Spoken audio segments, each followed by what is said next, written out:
प्रश्न है एबीसी प्राकृत संख्या इस प्रकार है कि 24/5 बराबर A plus one upon B plus one upon C plus one. तो A plus B minus C का मान क्या है? तो 24/5 बराबर हमें दे रखा है, क्या दे रखा है? A plus one upon B plus one upon C plus one, ऐसे है।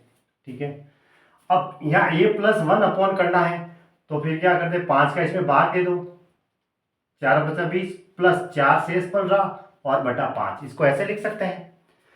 5 का भाग इसमें दिया, 4 बार गया, फिर 4 शेष पड़ रहा और 5 का भाग दिया था। फिर देखो ए प्लस वन अपॉन करना है तो फिर क्या करेंगे, ये 4 को नीचे ला दो, 5, तो ये 1/5/4 ऐसे लिख सकते हैं। इस 4 को मैंने इसके नीचे ला दिया, ठीक है, तो 5/4 हो गया और 1 अपॉन हो गया, क्योंकि इसको तो मैंने नीचे ला दिया तो ऊपर 1 हो गया।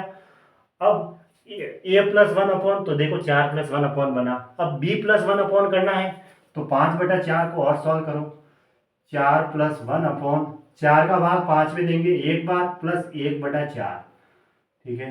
अब ये ऐसी स्थिति बनी, ये उसके बराबर है A plus one upon B plus one upon C plus one, ऐसे है। देखो ए प्लस वन अपॉन है तो 4 प्लस 1 अपॉन है, इसका मतलब ए की वैल्यू 4, तुलना करनी है एक दूसरे से, इसका मतलब ए की वैल्यू 4 हुई।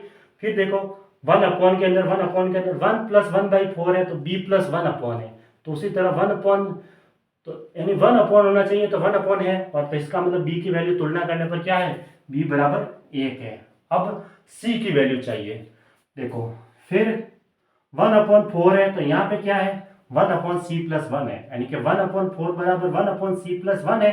तो c+1 करना है तो इसके अंदर 1 करना है, नीचे ऊपर तो 1 है ही है, तो हम क्या करते हैं 1/3+1 बराबर 1/c+1, ताकि अब कंपेरिजन करेंगे तो देखो ऊपर 1 अपॉन है दोनों में, c+1 तो इधर भी 3+1, इसका मतलब c की वैल्यू क्या हुई, 3 हुई।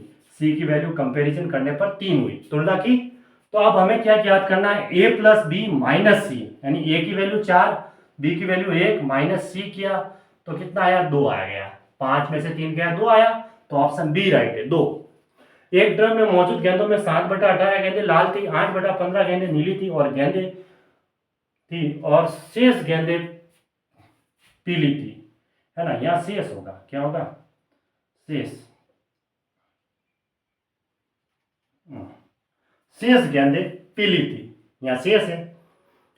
यदि उस ड्रम में लाल गेंदों की संख्या पीली गेंदों की संख्या से 84 अधिक थी तो ड्रम में मौजूद गेंदों की कुल संख्या कितनी थी?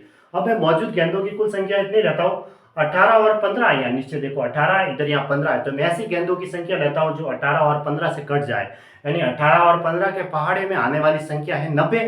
18 90 भी 18 के पहाड़े में आता है और 15 भी 15 की टेबल में भी 90 आता है। तो मैंने गेंदों की संख्या मैंने क्या की, 90 ले ली, ठीक है। ये गेंद ले ली मैंने 90। ये क्या किया हमने, माना है, माना मैं लिख देता हूँ, एग्जाम में बार बार माना नहीं लिखना है ना, यहां मैंने समझाने के लिए माना लिखा। ड्रम में मौजूद गेंदों में से 7/18 गेंदें लाल थी, तो लाल कितनी है, लाल गेंदें जो 90 ली है उसका 7/18 करते हैं, तो 18 से इसको काटा 5 बार, 5 को 7 से गुणा किया तो 35। अब 8/15 गेंदें नीली थी, तो नीली कितनी हो गई, जो 90 गेंदे हैं उसका 8/15 कर दो, ये किया, 15 से ये कट रहा है 6 बार, तो 8 संग 48, ठीक है।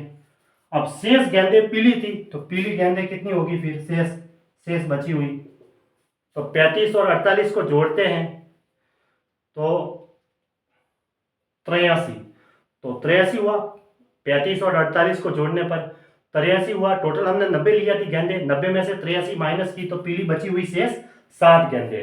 फिर यदि उस ड्रम में लाल गेंदों की संख्या पीली गेंदों की संख्या से 84 अधिक थी तो लाल गेंदों की संख्या 35 है और पीली की 7 है, तो 35 में से 7 माइनस किया तो कितना आया, है ना, हाँ 28, है ना, 28 आया।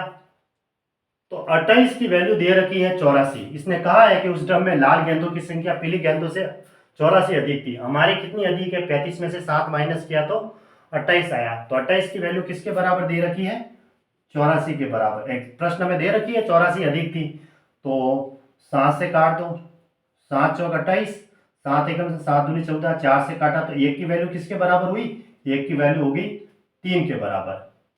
तो हमें क्या ज्ञात करना था, ड्रम में मौजूद गेंदों की संख्या, जो हमने 90 ली थी, तो 1 की वैल्यू 3 के बराबर है, तो 90 की वैल्यू क्या हो, किसके बराबर हो गई, 90 गुणा 3 किया तो 270, तो 270 इसका आंसर हो गया, यानी ऑप्शन बी राइट है।